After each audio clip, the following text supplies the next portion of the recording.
Boa noite. É uma alegria muito grande poder retornar a essa casa de oração. Mais uma vez, eu aprendi nesse tempo e nesse pouco tempo com Jesus, que todas as vezes que nós retornamos a uma casa para pregar a palavra pela segunda vez, significa que o povo de Deus confirma o seu chamado. Então, irmão, todas as vezes que você retorna a uma casa para poder falar no nome de Jesus, tenha toda a certeza que aquele povo acredita que você é um homem de Deus e que Deus pode fazer através de você coisas maiores. Por isso, meu irmão, eu queria glorificar muito a Deus pela sua vida e pela vida desse grupo, por esse momento maravilhoso que nós vamos viver aqui. Amém? Você tem que dar no mínimo 100 glória a Deus nessa noite. Eu me chamo Jorge Garcia, para quem eu não tive a graça ainda de conhecer. Eu tenho 25 anos, eu sou de Mauá, bem pertinho aqui de vocês, 1h15. Quase não chegamos por causa da chuva, mas Deus nos alcançou. Amém? Amém? Amém. Faço parte da paróquia São Pedro Apóstolo, fica no Vila Guarani. Também participo do grupo de oração Filho do Homem, que acontece todas as segundas-feiras, às 19 horas, e sou membro da comunidade Missão Aleph. Estou com alguns irmãos aqui hoje em oração. Dá um glória a Deus aí, meus filhos. Estamos caminhando com a graça de Deus. O nosso carisma é manifestar a glória de Deus através da palavra e a sua misericórdia à humanidade. Hoje nós somos em 32 membros de aliança. Temos uma escola, é um trabalho árduo, mas Deus não dá uma cruz maior que a gente não possa carregar, não é mesmo? Amém? Amém. Pode dar glória a Deus de verdade. Pega a sua Bíblia comigo, por favor, em 2 Samuel, no capítulo 19, no versículo 25. Para quem conhece o tema, para quem viu a arte do tema, já deve estar olhando e conhece o texto, já deve estar falando, ele chapou, ele não está sendo obediente ao tema, ele não está seguindo a palavra, mas eu quero que você entenda o que Deus vai fazer com você aqui nessa noite, não é pouca coisa. 2 Samuel, no capítulo 19, no versículo 25. Se atente à leitura. 2 Samuel, capítulo 19, no verso 25.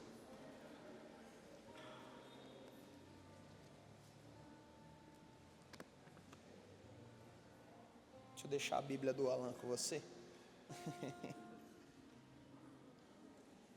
Por toda a eternidade seja bendito o nome daquele que fez o céu e a terra, em nome do Pai, do Filho e do Espírito Santo.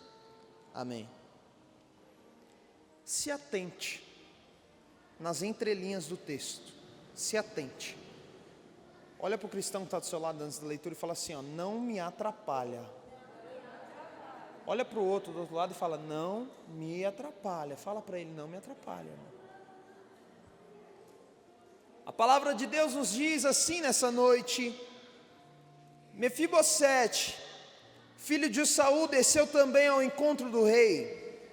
Não tinha lavado os pés nem as mãos, nem feito a barba, nem lavado as suas vestes, desde o dia em que o rei partiu até o dia em que voltou em paz.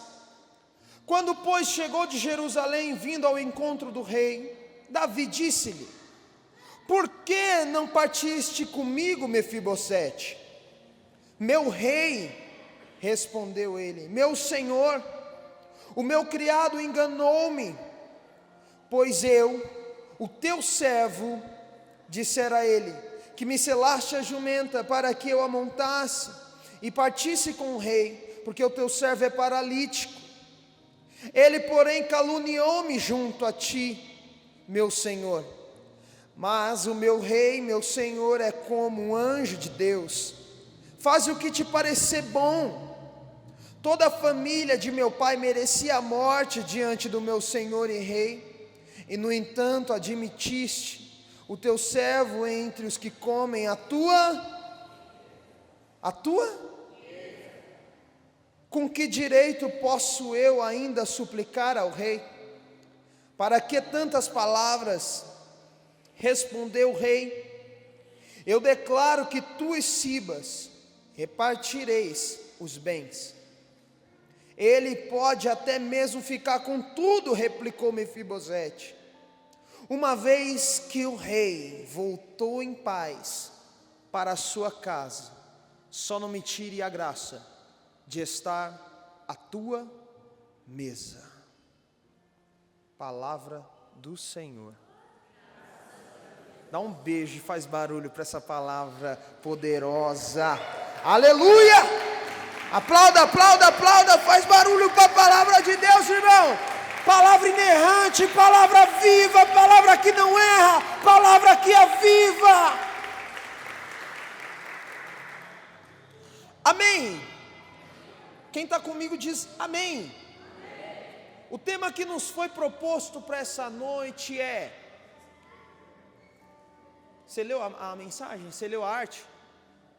Você leu a arte? Não? Não? A chegada do esposo exige um odre. Um odre. Eu acho que vocês estão com sono. A chegada do esposo exige um odre. No tempo de Davi, o tempo em que Davi ainda guerreava, há um contexto muito bonito que chama a minha atenção. Eu quis em Deus te trazer uma mensagem do coração de Deus. No contexto da história de Davi, antes mesmo de assumir o seu reino, assumir o palácio, assumir o trono de Saul, ele tinha um amigo chamado Jonatas. Esse tal Jonatas era filho de Saul. Davi, aproximando-se de Jonatas, fez uma amizade muito bonita, fez uma amizade sadia, e os dois tinham um relacionamento de esposo, os dois tinham um relacionamento amoroso, os dois tinham um relacionamento com carinho, os dois eram amigos de verdade, não igual essas amizades que nós encontramos hoje em dia, não, que na primeira dificuldade vira as costas e vai embora. Era uma amizade de verdade, era uma amizade que tinha coerência. Porém, entretanto, chegando então as guerras ao povoado, chegando as guerras, Saul e Jonatas, o seu filho, tiveram que partir para a batalha, tiveram que ir para a frente dos campos, tiveram que ir para a batalha na frente de todo o povo. Porém, ficou em casa um filho, uma criança. Essa criança se chama Mefibosete. A leitura que nós acabamos de ler fala dele. Essa criança, ela fica com a sua babá, ela fica com a sua mama, ela fica dentro do palácio. Porém, quando eles vão para frente da batalha, eles acabam perdendo a guerra, e infelizmente Saul e Jonatas, seu filho, acabam perdendo a sua vida. Então, nas pressas, quando essa notícia chega ao povo de Israel, todo o povo fica totalmente nervoso, se aglomera para fugir, e dentro do palácio, também o povo que estava lá, se prepara para correr, para ir embora, porque os inimigos agora, eles vão invadir o palácio, eles vão invadir Israel. Então eles estão todos preparados, com as bolsas prontas para correr, aquela babá na velocidade, naquele momento totalmente descontrolada, ela pega a criança, o filho de Jonatas, e vai correr com a criança em direção à saída da cidade. Infelizmente aquela criança caiu dos braços dela, caiu com os pés no chão, e a partir daquele momento aquela criança ficou paralítica, não podia mais andar, não podia mais se mover, não podia mais caminhar sem a ajuda de alguém. Aquela criança agora, ela já não é como as outras crianças, ela já não é como qualquer outra pessoa. Aquela criança ali agora, ela já é defeituosa para o povo de Israel. Ela não cabe. Então pensa comigo na lógica: se Saul morreu, se Jonatas morreu, quem assumiria o palácio? Mefibosete. Olha para quem está do seu lado e fala: Mefibosete, irmão. Fala forte, irmão. Mefibosete, fala para ele. Tem uns irmãos que nem enrolou a língua. O correto era com que Mefibosete, ele tomasse o palácio como um príncipe. Então, ele tinha posição de príncipe, ele tinha chamado para príncipe, ele seria o rei, porém agora ele é descartado, ele é jogado de lado, ele é jogado para longe, ele não pode, porque ele não tem a característica para assumir o palácio, porque ele é imperfeito. Porém, Deus gosta de chamar gente imperfeita. Vou repetir, Deus gosta de chamar gente imperfeita. Deus ama chamar gente com defeito. Irmão, você está no lugar certo. Para de tentar articular o lugar para onde você tem que ir. Senta a sua bunda aqui e fica. Deus te chamou para cá. Deus te chamou. Fica um pouco mais. Mefibosete foi jogado numa cidade chamada Lodebar. Repita comigo no 3, 1, 2, 3, Lodebar. Lodebar, na tradução, ela significa lugar do esquecimento, lugar dos aleijados, lugar dos defeituosos, lugar de esquecer-se. Mefibosete está lá. Porém, quando ele estava no palácio, aquela criança ali que corria, que brincava, o seu pai Jonathan, todas as vezes que tinha uma ceia, todas as vezes que tinha um banquete, ele tomava um odre, chamava a criança para perto, mostrava o odre e falava para ele: olha meu filho, um dia você vai tomar o mesmo vinho que seu pai toma na mesa do rei, um dia você vai tomar desse mesmo vinho na mesa do rei. E aquele menino ficou com aquela imagem daquele odre na cabeça. A única coisa que aquele menino guardou de toda aquela recordação do seu pai foi um odre pequeno. A única coisa que ele conseguiu levar junto com ele, aquilo que ficou de lembrança, aquilo que aqueles que cuidavam dele conseguiu levar, foi um odre pequenininho, com um pouco de vinho. Aquilo ali conseguiu resistir à fuga. E ele guardou aquilo com as suas unhas, garras e dentes, para com que aquele odre não se perdesse, para com que aquele odre não estourasse, para com que aquele odre não sumisse. E ele está lá, no lugar do esquecimento. Enquanto isso, Davi está em Israel. Quem está comigo, diga amém. Davi assume o palácio, Davi assume o reinado, e uma das primeiras coisas que Davi faz então no seu reinado, ele deseja fazer e agir com misericórdia com o seu amigo que faleceu, Jonathan. Eu acabei de falar para você que Davi tinha uma boa amizade com ele, sim ou não? Sim ou não, irmão?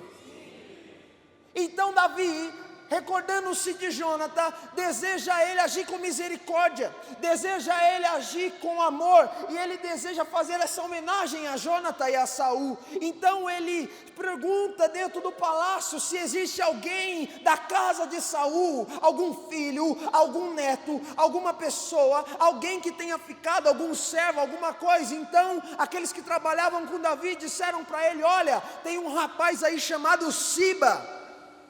Ele trabalhava para Saul, mas foi embora, todo mundo morreu, ele foi embora.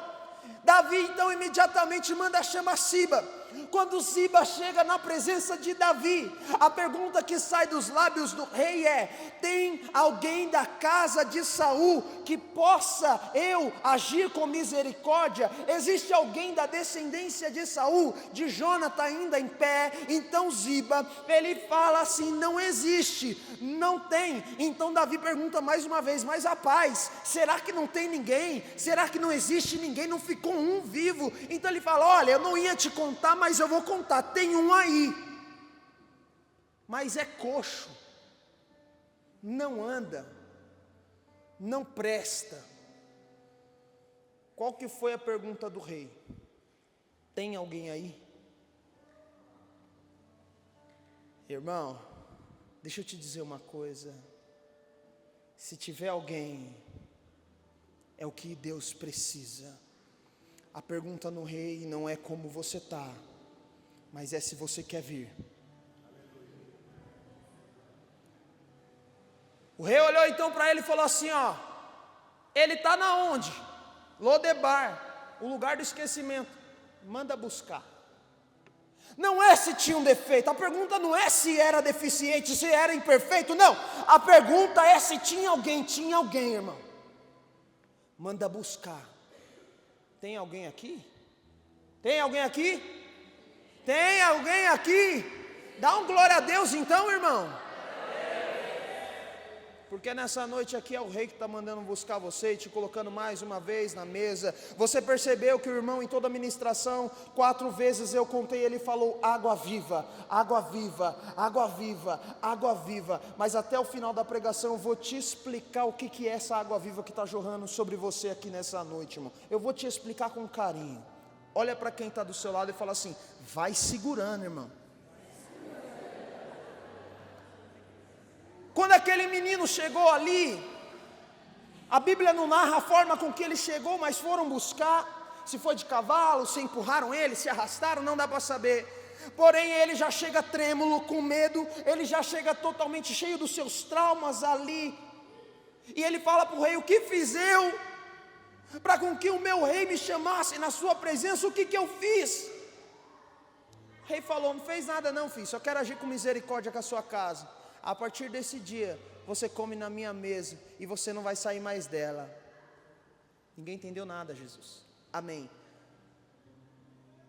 O que o Senhor quer de mim? Quero nada não, só quero que você fique na mesa. O que o Senhor quer que eu fale? Nada não, só quero que você fique na mesa. O que o Senhor quer que eu ministre? Nada, só quero que você fique sentado na mesa. Fica na mesa, fica na mesa. Fica na mesa, porque é na mesa que se tem aliança, é na mesa que se tem renovo, é na mesa que se tem pão, é na mesa que existe vinho novo, irmão. Outro lugar aonde tem vinho não é na mesa.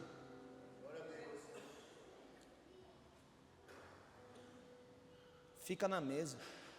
Você levantou da mesa por quê? Olha para quem está do seu lado e fala, ele está pregando sobre o odre.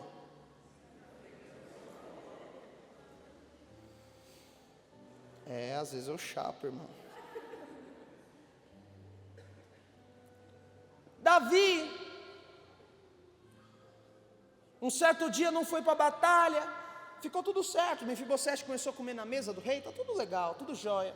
Mas Davi, a gente sabe, não foi para a guerra, acabou tendo uma relação com Betsabé, a mulher de Urias, e ele teve um filho com aquela mulher, você já sabe da história. Ele acabou tendo um filho, esse filho morreu, e por causa disso o profeta Natan foi na casa de Davi e profetizou que ele ia pagar 4 vezes mais, amém, irmão? Eu estou falando com um povo que entende de Bíblia, amém? Glória a Deus, irmão, glória a Deus. Quem está comigo, diga, estou com você, irmão. Vamos embora. Então Davi não vai para a batalha, ele manda matar Urias, e por causa disso ele paga pelo seu pecado. Eu não vou falar vou falar sim, vai. A primeira vez que ele paga, então, Amnon, ele estrupa sua filha Tamar dentro de casa, o incesto. Isso dói no coração do pai, porque pela segunda vez agora ele paga, porque ele tem que colocar Tamar para fora de casa. Tamar não pode mais estar no palácio, Tamar tem que mendigar no meio da rua. Isso doeu no coração dele. A terceira dor de Davi foi quando ele teve que sair às pressas do palácio, porque Absalão, que era irmão de Tamar, olhou para o lado, olhou para o outro, falou, Davi não vai fazer nada, eu vou dar um jeito. Matou o próprio irmão dentro de casa. Olha para quem está do seu lado e fala, a casa de Davi está uma bagunça. Fala para ele. E Mefibosete na mesa. Dá glória a Deus aí. O pau quebrando e ele está na mesa. O irmão rachou no bico. Sorriso gostoso que ele deu ali agora. O chicote está estralando em Mefibosete lá, irmão, na mesa. Pode estar tudo de cabeça para baixo, irmão. Fica na mesa. Fica na presença. Você pode caminhar sem tudo, menos sem a presença dele, irmão. Amém? Davi então tem que sair correndo, porque Absalão roubou o palácio, vamos se dizer assim. Davi tem que correr, então Davi ele sai para fora da cidade. Por que Davi foge da cidade? Absalão toma um povo, monta um exército, mas o exército de Absalão não é páreo para o exército de Davi. Salmos vai dizer que os guerreiros de Davi tinham aptidão para atirar com o arco com a mão esquerda, mas também tinham com a mão direita. Se eles fossem para a guerra, não ia dar 2 dias de batalha, Davi ia passar o carro no exército do próprio filho. Então, para não matar o próprio filho, o que Davi faz? O que ele faz, gente? Foge. Olha para quem está do seu lado e fala, ele fugiu, cristão, fala para ele. Enquanto Davi estava fugindo, ele toma uma certa parte, Joabe, o líder general, eles estavam subindo a montanha, um tal Simei começou a jogar pedra em Davi, chamar ele de tudo quanto era nome, e Davi subindo ali, porém uma pessoa ficou para trás, está na mesa, ele ficou para trás, Mefibosete ficou para trás, porque ele era paralítico, ele não conseguia andar. Então Davi, passando alguns anos, ficou sobre aquele cume, ficou sobre aquele monte durante muito tempo, e os seus cabelos começaram a crescer, a sua barba começou a enrolar, os seus pés estavam sujos, as suas vestes estavam rasgadas, irmão, ele estava dilacerado, tudo deu ruim no palácio, mas Davi está lá sentado numa pedra chorando as suas dores, quando de repente no pôr do sol surgiu alguém com jumento, dá um aleluia. Jumentinho vem vindo assim, ó, devagarzinho, ele olha de longe assim, o sol meio que tampando, ele não sabe quem é, e ele grita de longe, quem é? Quem que é? Quem que é? Lógico que não. Olha para quem está do seu lado e fala assim, irmão, fica ligeiro, fala para ele. Quando se aproxima é Ziba, aquele que servia Saul, o vô de Mefibosete. Presta atenção. Ziba então, ele chega com um jumento cheio de cereal, cheio de fruta, com alguns odres de água. E Davi falou, cadê seu senhor? Porque automaticamente aquele que servia a casa, ele passa a ser servo de quem? De Mefibosete, porque ele era da linha de Saul. Amém? Amém, igreja? Amém? Quem está me entendendo, diga amém. E ele pergunta, Ziba, onde que está o seu senhor? Aí Ziba falou, não ia falar não. Ziba é mó bico sujo, irmão. No trampo sempre tem alguém assim, sim ou não? Tem ou não? Tem um bico sujo lá. E ele perguntou, cadê o seu mestre? Cadê o seu senhor? Ele falou assim, eu não ia falar, mas eu vou contar, o meu senhor está lá embaixo preparando o seu trono para ele reinar. Ele falou, agora que Davi foi embora, eu vou restituir o trono do meu avô Saul. Davi então se encheu de furor, se encheu de ódio e falou, olha que safado pilantra, eu ajudei ele, eu trouxe ele para a minha mesa, eu trouxe ele para dentro da minha casa, porém agora ele me trai. Ziba, faz o seguinte, tudo que é desse rapazinho você pode pegar para você. Todas as riquezas, os campos, os cofres. Ziba então desce alegre, feliz, porque ele caluniou o próprio irmão, o seu senhor. Então chegando um certo dia, passou-se alguns anos, a notícia chega por Joabe, Senhor, Absalão está morto, bora descer. Porque tudo que sobe um dia, ele subiu, mas ele vai descer, e você vai prestar atenção agora, quem você deve ser na hora que ele desce. Joabe, Senhor, bora descer, está tudo limpo, está de boa, ele morreu, vamos embora, vamos arrumar a casa, vamos descer, pega a mulherada, pega as crianças, pega os bois, os jumentos, bora, partiu. Quando eles começam a descer, uma galera já está esperando ele ali do Jordão, e quando ele começa a atravessar o Jordão, a tradição vai nos ensinando que existe uma pessoa ali, uma pessoa que ninguém levou, ela foi se arrastando, Ela foi ali no chão, a veste dela está toda rasgada, a barba dele está gigantesca, o cabelo está todo embaraçado e os pés dele estão sujos, como nós acabamos de ler. Quando Davi se aproxima, ele vê que é Mefibosete, e a pergunta que sai dos lábios de Davi é: por que você não foi comigo? E ele vai e responde: ó meu Senhor, o meu servo Ziba, ele me caluniou contra ti, eu preparei um jumento com cereal, água e frutas, mas quem subiu no jumento foi ele, e ele me traiu diante da tua presença, Senhor. Eu te peço perdão, faça o que o Senhor quiser. Então Davi olha para ele e fala assim: ó, para nós parar com essa bagunça, eu vou dividir no meio. Aquilo que era de Saul agora vai ficar metade para Mefibosete, metade para Ziba. Aquele menino está no chão, ajoelhado, a roupa do rei está rasgada, a roupa dele também está rasgada, o pé do rei está sujo, o pé dele também está sujo, a barba está embaraçada, a barba dele também está embaraçada. E ele vai falar assim: Senhor, pode dar tudo para ele, só não me tira a graça de sair da tua mesa. Como o Senhor pode ver, o meu Senhor, o meu rei, não penteou o cabelo, eu também não pentio. O meu Senhor não trocou de veste, eu também não troquei. O meu rei não lavou os pés, eu também não lavei. Ser odre novo é ser constante. O odre revela a constância de aguentar pancada. Mefibosete estava lá, humilhado, ferido, triste, sujo, mas se o rei não lava o cabelo, ele não lava, se o rei não come, ele não come. O que é isso? Fidelidade. O que eu estou querendo dizer para você, irmão? Que a chegada do esposo requer um odre novo. Eu falei para você que ele carregava um odre na sua infância, sim ou não, irmão? Porém, quando o rei chega, ele fala: ó, joga esse odre fora, porque eu vou te dar um novo.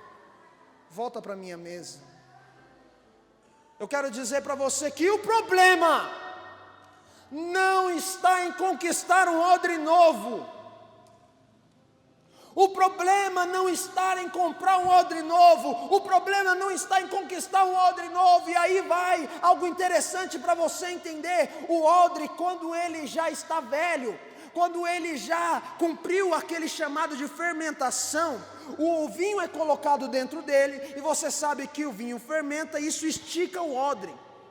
E se o odre não é novo, o Alan deve ter explicado isso muito bem para você. O odre, ele acaba esticando, e se ele não é novo, ele estoura. Amém? Amém? Mas quando ele cumpre muito bem o seu papel, ele não rasgou, ele não rachou, vou jogar o odre fora? Vou? Não. Esse odre agora, ele já não pode ocupar-se com vinho, mas ele pode ocupar-se com água e leite. Ele não pode mais se ocupar com vinho, mas com água ele pode. Ele não pode mais se ocupar com vinho. Então o problema não está em conquistar um odre novo. O problema é que às vezes o odre já é maduro, às vezes o odre já cresceu, às vezes o odre já esticou, já passou por muita coisa, e você está querendo colocar dentro do odre coisas que não cabem mais. Às vezes o odre já cumpriu muito bem aquilo que ele tinha a fazer como fermentação. Agora ele vai passar a levar água, agora ele vai passar a levar leite. Tem muito odre velho, esticado, querendo levar coisa interna que não presta, que não aguenta, e vai estourar, vai rachar. Quando o odre não consegue mais segurar a fermentação do vinho, agora ele vai ser levado o quê? Água, leite. Em nome de Jesus, você precisa entender que nessa sua caminhada, no tempo de maturidade com Cristo Jesus, vai chegar um momento que você vai precisar entender que no seu tempo de caminhada, tem coisas que você não pode mais colocar dentro do seu odre. É por isso que discernimento gera rupturas. É por isso que discernimento gera ruptura, porque quando eu passo a discernir, quando eu passo a entender, quando eu passo a compreender, eu vejo, irmão, que existem coisas que não cabem mais à vida que eu estou levando. Odre novo, vinho novo. Odre velho, joga fora. Você não vai jogar fora, você só vai passar a estudar muito melhor aquilo que você coloca para dentro dele. O que você tem colocado dentro do odre? Se você colocar vinho, ele já fez o papel dele, ele vai estourar, porque ele não aguenta mais fermentar. Mas ele aguenta a água. Catecismo da Igreja Católica, parágrafo 694, vai dizer assim, que a água simboliza a ação penetrante do Espírito Santo, que dentro do seu odre tem a água em abundância, água em abundância, água em abundância, irmão. Água em abundância revela que o Espírito Santo alcançou lugares, irmão, que talvez a alegria do vinho não alcançou, mas se tem água, está vivendo. Eu quero te perguntar, irmão, o odre não foi jogado fora, tem água aí? Tem água aí dentro, talvez ressecou, talvez sofreu, talvez chorou, talvez quer desistir, mas eu quero te perguntar, tem água aí ou não, irmão? Responde para mim, tem água no seu odre ou você vai jogar o odre fora?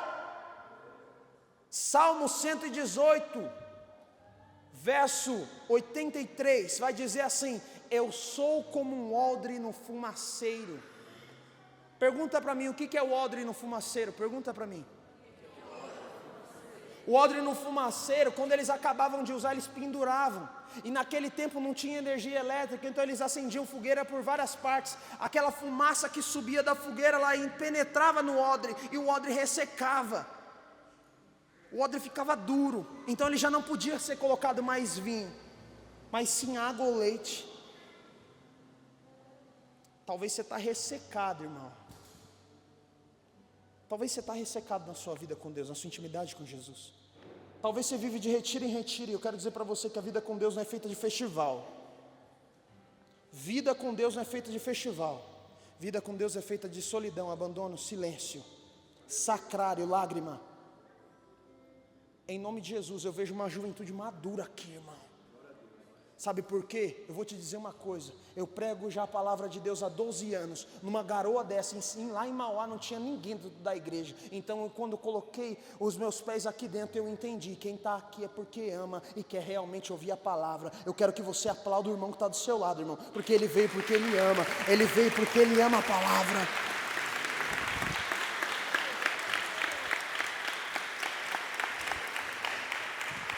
Se é na minha cidade, já não tinha ninguém. Tá chovendo. Mas aqui, irmão, eu vi um povo que está disponível a permanecer sendo odre, seja com vinho, seja com água. O importante é estar fazendo a vontade, cumprindo o chamado que Ele nos fez. Deixa eu te dizer uma boa notícia, deixa eu te dar uma boa notícia. Quem quer dar um glória a Deus maravilhoso aí, ó. Irmão, quando o odre ressecava muito, passava uns 10 anos, sabe o que o pessoal fazia? O pessoal pegava um azeite puro, cultura judaica isso daí. Eles pegavam um azeite puro, pegavam aquele odre ressecado, e eles iam passando azeite no odre. 1 dia, 2 dias, 3 dias, até que o odre voltasse um pouco mais a sua vida útil.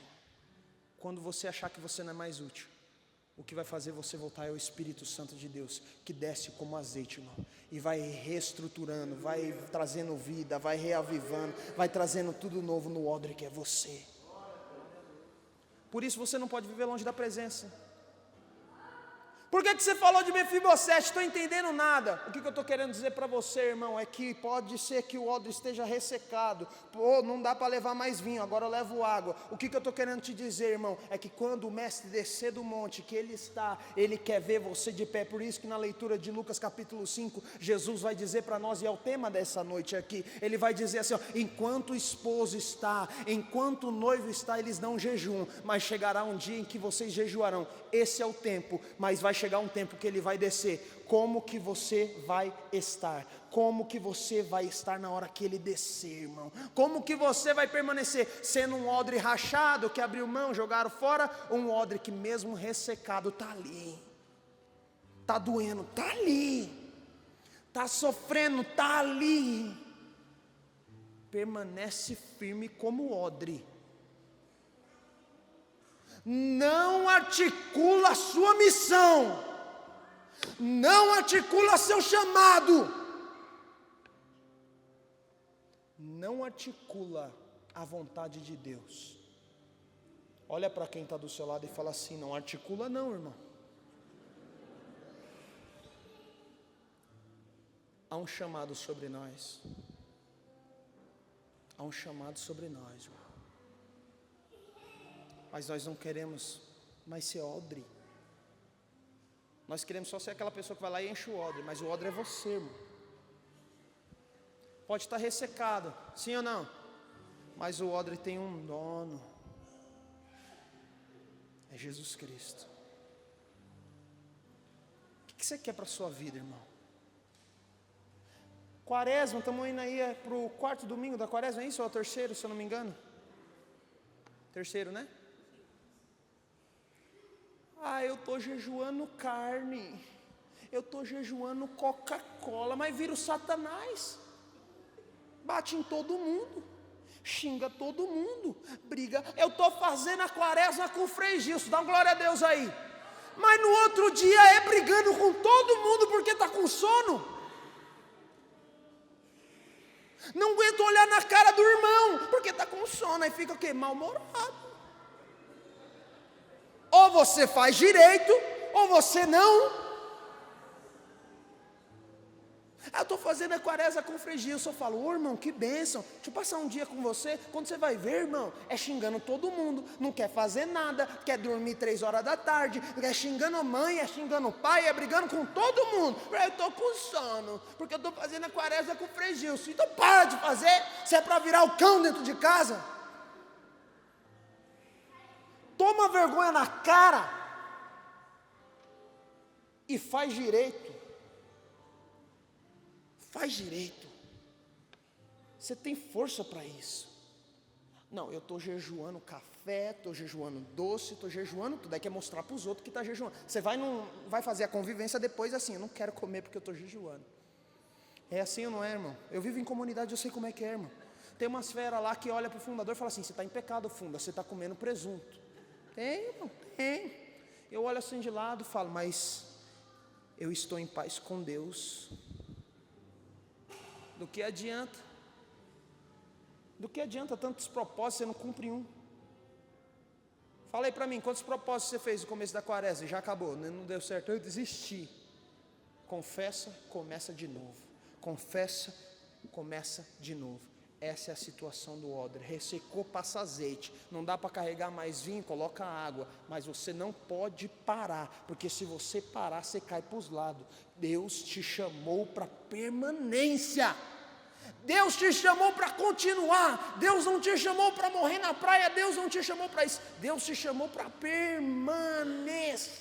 Por isso, irmão, não dependa de propósitos mirabolantes para ficar na presença de Deus. Não dependa às vezes da nossa estrutura para com que você ore. O irmão falava muito bem disso. Ora, aprenda da glória a Deus. O som parou. Você começou a orar mais forte quando o som parou. Pergunta para mim o porquê.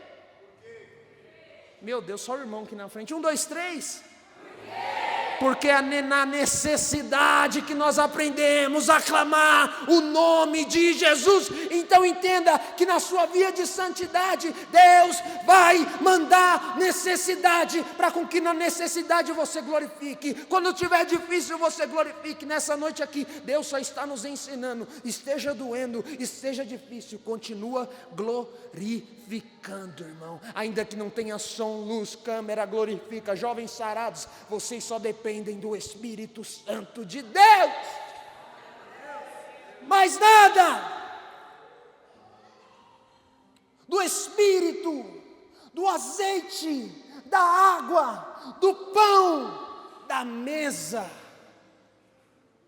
E eu tenho certeza, irmão, que a sua Quaresma vai ser muito bem melhor. Amém? Amém? Passa a mão na cabeça do irmão que está do seu lado assim, ó. Fala assim: recebe azeite aí.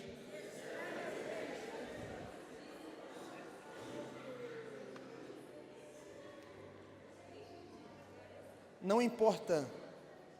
Não importa. E aqui eu não estou fazendo discurso TL. Mas não importa quantas vezes você caiu ou vai cair. Não importa, irmão. De uma coisa importa. É se quando o odre ressecar, você vai passar um azeite. É se quando não der mais para carregar vinho, você carregue água. Mas carregue. Não para. Não para. Não para. Os maiores santos da igreja foram santos, sabe por quê? Porque não pararam. Tenho certeza que a minha imagem quando eu for santo vai ser com uma garrafa da Coca-Cola de 2 litros assim. Carlyle Kutz foi com o Nike, né? Eu vou com a garrafa de 2 litros de Coca. Eu sou apaixonado em Coca, irmão. Imagina. E você, como que você quer a sua imagem? Como que você quer a sua imagem? Fala aí pra mim. Como que você quer? O microfone e tal, cantando. Sonhe coisas com Deus. Porque se você não sonha coisas com Deus, você não está aí namorando o esposo. Você está me entendendo? Está me entendendo, irmão? Sonhar os sonhos de Deus, sabe qual que é? Aceitar a vontade dEle na nossa vida. Você tem sonhado os sonhos de Deus? Você tem vivido os sonhos de Deus? Ah não, porque eu quero fazer isso, eu quero fazer aquilo, aquele ciclano falou que ia dar certo, mas não é sobre isso. Deus está preparando uma juventude nesse tempo aqui, irmão, que volta a dobrar o joelho, que não tem tempo de abaixar, que não perde tempo ao abaixar e não tem pressa de se levantar da presença de Deus. Deus está levantando mais uma vez uma juventude orante. Deixa eu te dizer uma coisa, irmão. E eu profetizo nesse tempo, de 2026 a 2030, nós veremos um grande avivamento de uma juventude que volta a orar, irmão. Nós vamos ver isso, um avivamento poderoso de uma juventude que não vai parar, porque aprendeu a estar no escondimento do sacrário, em nome de Jesus Cristo.